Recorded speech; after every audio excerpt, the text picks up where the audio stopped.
El Atrio es un bar que lleva 12 años en funcionamiento. En Getxo, la mayoría de la clientela que hay aquí es gente exactamente de Getxo, de Las Arenas, de los alrededores, algún turista que se pasa de fin de semana, que va dando las rabas los domingos. Vamos al son que nos baila la población. Siempre nos ha gustado pues, concursar, porque eso te motiva.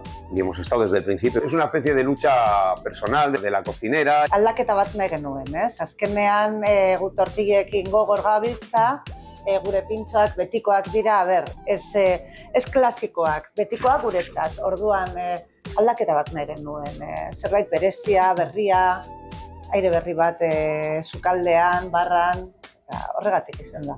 Aunque no hubiésemos llegado a las finales, siempre te mantiene vivo. Tienes que generar ilusiones. Y una de ellas son los concursos. Al día de hoy todo el mundo está ávido de noticias, de conocerse, de conocer y tal, y enseguida saben. Antes de que tú lo sepas, ya lo sabe casi el cliente, ¿no? Y a todo el cliente le gusta estar donde se hace algo diferente. Fíjate cuántas veces he venido aquí, qué bien. En general todo el mundo se alegra. Yo creo que es un acierto, porque genera buena sintonía entre todos. Los trabajadores también se sienten partícipes. Para mí es la mejor inversión en marketing. La imagen desde luego mejora.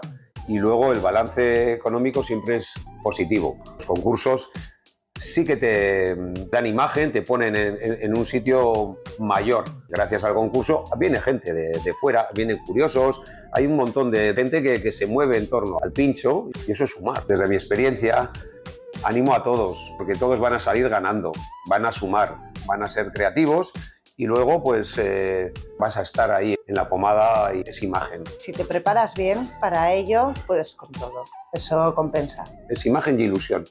Oso motibatzailea da, oso gustora egongo zarete eta benetan pena merezi dago.